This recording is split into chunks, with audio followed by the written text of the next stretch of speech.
can assure you I mean you no harm. Who are you? Who? Who is but the form following the function of what, and what I am is a man in a mask. Well, I can see that. Of course you can. I'm not questioning your powers of observation. I'm merely remarking upon the paradox of asking a masked man who he is. Oh, right.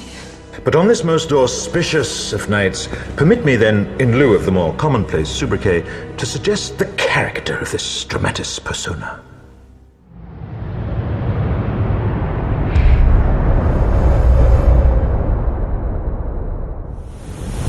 Fueled by anticipation for the Matrix Brothers' next movie and glowing reviews, V for Vendetta topped the box office sales with its weekend debut at $26.1 million, only $1 million less than the debut of the Wachowskis' earlier blockbuster, The Matrix.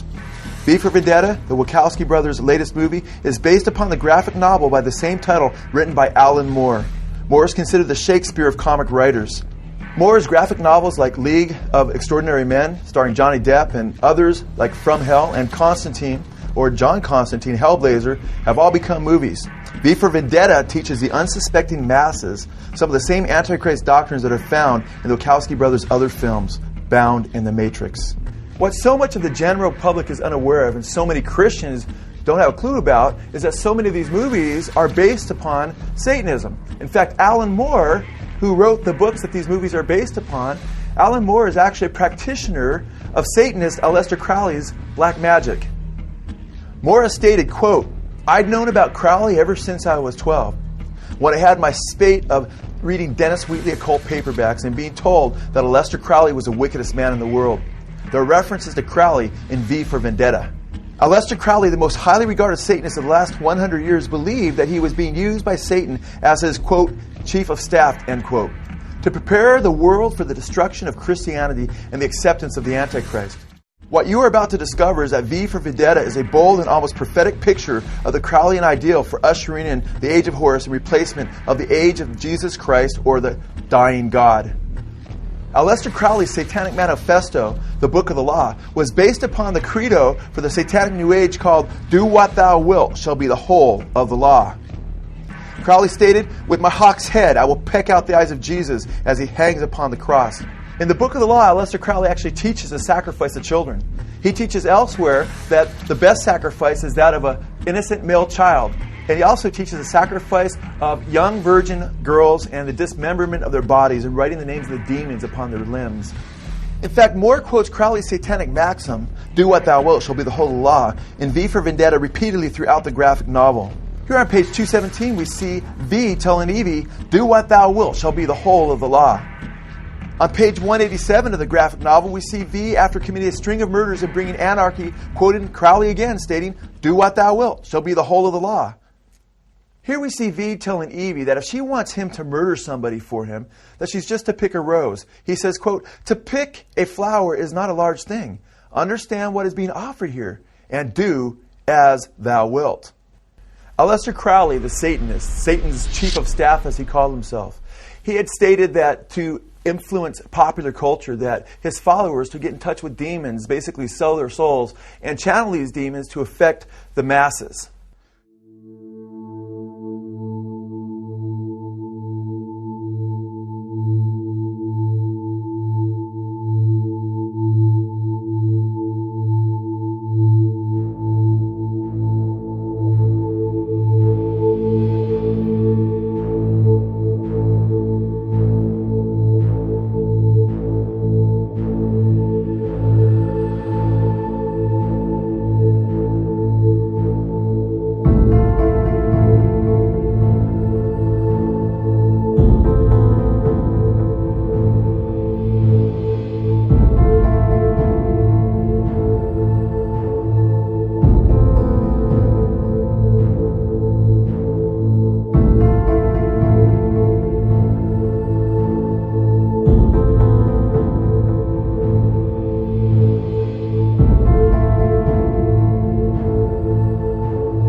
always, we're going to use the Bible as our primary source for understanding. It and it alone has the whole truth of God contained in it. Let's look at Genesis chapter 3. We're going to go all the way back to the beginning. Let's look at Genesis chapter 3 to find the theme of the evolution of man to godhood. Remember, the serpent was in the Garden of Eden and he was tempting Eve, the first woman. And this is what he said. For God doth know that in the day ye eat thereof, then your eyes shall be opened, and ye shall be as gods, knowing good and evil. Manly Hall refers to this in his book, The Secret Teachings of All Ages, and refers to it as, quote, the mystery of human evolution, and speaks of the process as turning, quote, man into the estate of gods. There's an increasingly popular notion out there spreading around right now that's popular among biologists, scientists, futurists, philosophers. It's a term called transhumanism. It is the idea that humanity is going to elevate himself above what he is right now. There are other terms for this. Homonexus, which means the joining of man with a sort of a higher level, the evolution of man to a new level. Another term for this, Homo evolutus, which basically means, and all of this concept revolves around the idea that mankind is about ready to enter his next stage of evolution. And that stage is going to be based upon the ability of man right now, scientifically, to either alter or allow the alteration of his DNA. DNA, the book of life itself. This brings us to the Jewish mystic symbol of the Sephiroth. It is often referred to as the tree of life, and many Masonic and Jewish authors refer to it as a symbol for the divine man. The Sephiroth contains 10 circles. These represent the 10 kings spoken of by Daniel and by the Apostle John. These 10 circles are joined together by 22 paths. These paths are representatives of the 22 amino acids that are formed in the DNA of mankind. It is these amino acids that form gene sequences and that determine who we are as a species. The symbolism of the Sephiroth shows the mingling of the 10 kings prophesied in the book of Daniel with the seed of man, literally his DNA. It is these 10 circles added to the 22 paths, the 10 kings joined together with the 22 amino acids in man's DNA that Manly P. Hall says forms the 32 degrees of the Scottish Rite of Freemasonry.